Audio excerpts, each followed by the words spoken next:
All right. So is the Netherlands like a dreamland for workers? Or is there more to it than just like tulips and stroopwafels? Right, because we always hear about, how great the work-life balance is there and the whole like Gezelligheid thing. Exactly. But today, we're doing a deep dive into Dutch work culture. Like, what's really going on? We're going to try to unpack this idea of the Polder Model. Have you heard of this? Yeah, it's where like everyone's supposed to, work together and there's all this consensus, right? Yeah.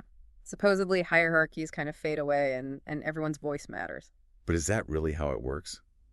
Or do those ideals like clash with reality sometimes? Well, that's what we're here to figure out. Okay, so let's break down this Polder model. Uh-huh. What is it like at its core? Okay, so imagine like a rowing team.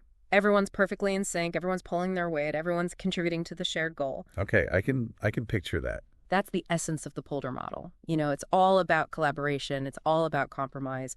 Everyone gets a say, and you make decisions through this process of consensus building. So instead of like a top-down, boss knows best approach, it's more about like harnessing the collective wisdom of the team. Exactly. It's more democratic. Yeah. And in a business setting, you see this in flatter hierarchies. You see open communication at all levels. And again, you see that democratic decision-making. Interesting. So like how does this model actually play out in real life Dutch businesses? Well, OCQ magazine had a great example of a Dutch tech startup that used the Polder model to develop a totally new product. Oh, cool. They held brainstorming sessions, and get this, everyone from the interns to the CEO was encouraged to, throw out ideas. Wow. So the final product was actually a reflection of this like massive collaborative effort. Yeah, exactly. Okay, that sounds amazing for entrepreneurs. Like you get to tap into all these different perspectives on your team. Right. It's great for like unlocking innovation. But, every rose has its thorns. Are there any downsides to this approach? Does it, always work out so perfectly? Well, yeah, it's not a magic bullet, right? Right. I mean, consensus building, that can take time. And sometimes you just need someone to step up and make a quick decision. Yeah, that's true. And OCQ magazine also pointed out that sometimes the Polder model can lead to like a watering down of ideas because everyone's, trying so hard to find common ground. Right. So it's about striking that balance, finding that sweet spot between collaboration and actually, getting things done. Totally. Okay. So speaking of the Dutch, we have to talk about their reputation for being, well, super direct. Is that a good thing? Dutch directness. Is it always a good thing? It can be jarring for people who aren't used to I it. bet. But there is a method to the bluntness, Okay. So tell me about it. What's the method? Well, OCQ magazine had this story about a Dutch manufacturing company, and they were facing a production bottleneck. Oh, it's never good. No, but instead of like, beating around the bush, the team just had this really frank, open discussion about it. So everyone got to like air their grievances? Basically, yeah. And everyone, regardless of their position, voiced their concerns and offered solutions. No. And what happened? They were able to identify the problem really quickly, and they came up with a fix in record time. So it's kind of like ripping off a Band-Aid. It might hurt at first, but then you can, really address the issue. Exactly. It's about cutting through the noise and getting to the heart of the matter. That makes a lot of sense. And OCQ magazine had a great takeaway about this. They said, embrace constructive criticism and create a space where everyone feels safe to speak their mind. Yeah, I mean, but respectfully. Of course. Always respectfully. Okay. So we've talked about collaboration, we've talked about communication, but now we got to talk about work-life balance. Because it seems like the Dutch have this whole thing figured out. They really do. Like, they work efficiently, but they don't burn out. How is that possible? Right. Well, a typical work week in the Netherlands is only 36 to 40 hours. Wow.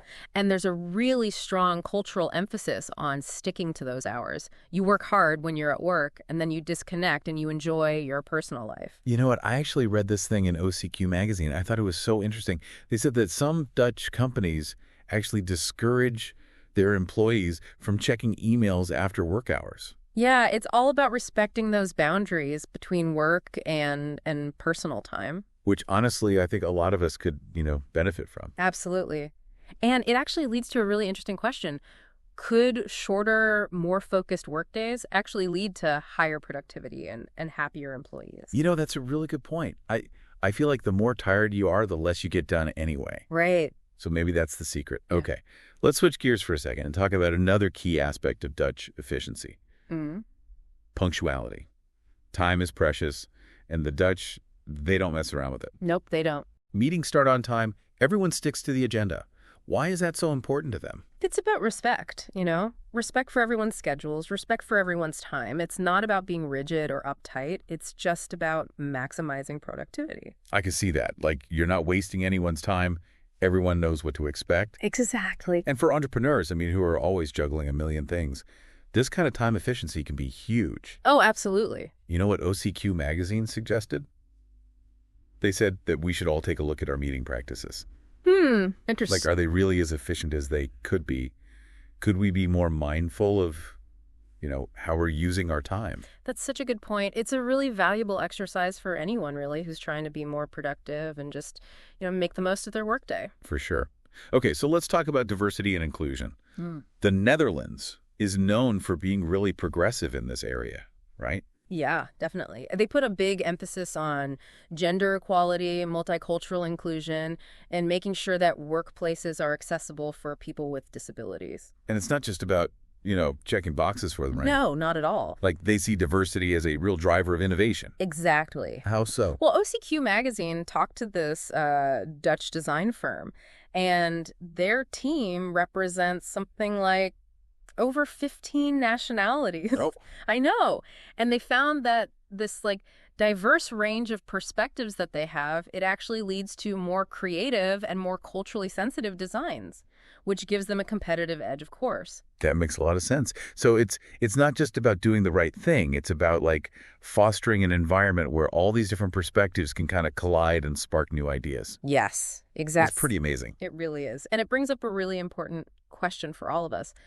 How can you make your workplace more inclusive? Right. It's something we should all be thinking about. Yeah. Think about things like flexible work arrangements. Think about your hiring practices and just think about, creating a culture of belonging. Yeah, those are all great points.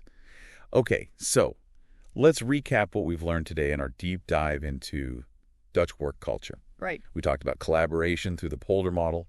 We talked about direct but respectful communication, a dedication to work-life balance, that laser focus on time efficiency, and of course, embracing diversity as a fuel for innovation. It's a pretty inspiring model. It is. Yeah. And it kind of makes you wonder, could adopting even just a few of these Dutch work principles create a more productive, more innovative, and honestly, just more satisfying work experience? That's the question, isn't it? It is. And we want to leave you with that question.